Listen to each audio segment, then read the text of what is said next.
Hello and welcome. This is part 2 of my pony tractor restoration video project.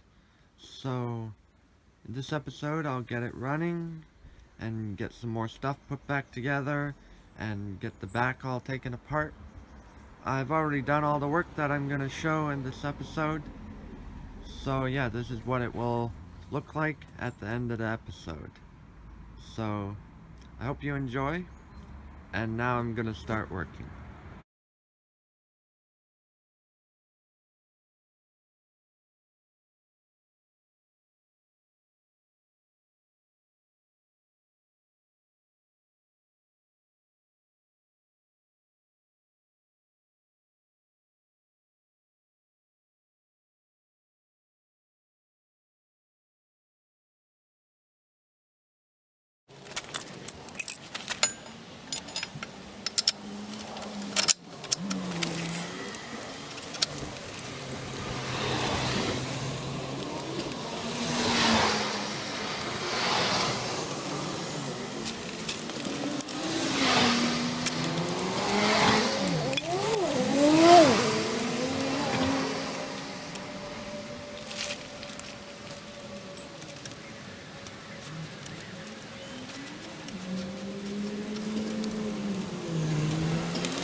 just finished doing the final tightening on the head gasket, because we ran it the other day for about half an hour. So it's set in the manual. Once it's cooled down after you've got it to its normal running temperature, tighten it to 7 meter kilos again.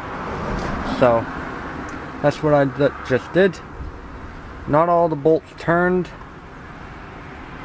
I'm not so sure about that. The one that turned the most was the oil passage one, but hopefully they're all alright. I went through it 3 times with the torque wrench set to 7 meter kilos, and after the first time it didn't really turn them, it just kind of clicked right away. So anyway, now it's time to turn my attention to the transmission. And before I get started on the transmission, I have a question for anybody out there who knows anything about these old tractors. That is, when I go to engage it in gear, like it's sitting idling in neutral, so obviously I put the clutch in and then I put it in gear, but it doesn't always want to go in gear. In fact, probably 90% of the time, if you really hoof on the gear stick, it kind of just makes one nasty grunt sound and then goes in gear and is fine. If you sort of gently push on the gear stick, it makes these horrible grinding noises. And I'm wondering if, because what is happening is the front half of the transmission is still turning, like I can see down that hole there, the drive shaft still turning even when I have the clutch in. Now as soon as I get it in gear, it stops turning, and this gearbox makes absolutely no noise once it's running. Like it sounds the way a normal gearbox should. It does make a bit of a noise in reverse, but it's the noise that I hear on any vehicle in reverse, so that's nothing wrong with it.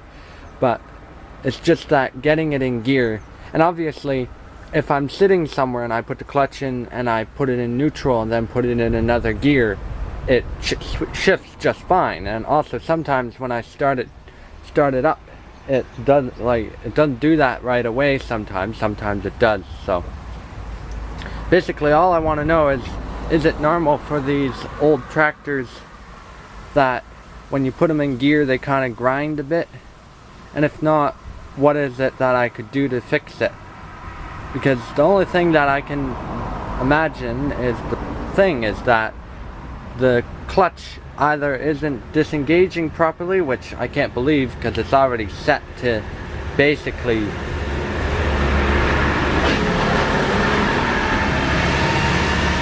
as I was saying, it's already set basically to not being in, like it's as far, when you push the clutch pedal in, it already pushes it out as far as it possibly can. That I verified because the other day when I started this up, I adjusted it just a bit further and the clutch hit the back of the clutch. Like you could hear a grinding noise in the clutch when you push it all the way out. So the clutch, I don't know. If anybody knows anything, leave it down in the comments, because it is annoying and I'd like to either fix it or know that it's just what these old tractors do. Anyway, now I have some work to do, so better get on that.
nice color.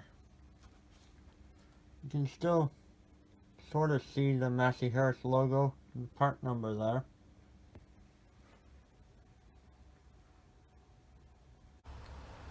So in here is where the drive shaft comes out, obviously, and this is where it's been leaking oil, is at the bottom here. And there's an O-ring in there that I'm going to try and replace, and there's also a bearing in there that holds the differential that I'm not sure if it is spinning properly, because there's a big hunk of metal in here. It might be a bushing, but it doesn't spin, so I'm wondering if the bearing might be seized or it might just be the way it is. I'm not sure, but for now I just want to take this off and get at the O-ring so that I can replace it, because the whole point that I did all this work is to fix the oil leak, so that's what I'm gonna do now.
Have one of the final drives up on the workbench here. This has one coat of red on it, so it's going to get a second one. And those things weigh a lot. I'm now waiting on some parts to be able to put the drive shafts back in, the seals and O-rings and bearings and stuff. The bearing that goes in here was all, as you saw, all wrecked, so I have a new one coming. It should be here in a few days. Then once I get that, I can put these back on and put the wheels back on, so that at least the tractor's on its own wheels again. And then the only other thing, aside from the electrics, that I kind of need to do is I need new brake pads. I'm not quite sure what I'm going to do for these brake pads yet, because I haven't found any pads that were the actual size of these bands, and I think it's kind of important that they are the right length. And just going out and like buying a whole new assembly or even new bands with the pads on them is not an option, because, well, at least I don't think it's an option, because I hasn't found the right size yet. But I'll continue looking, because these pads are just way too worn to be bothering to put them back in, and can see it's even cracked there. This one is actually an original pad, I think. This one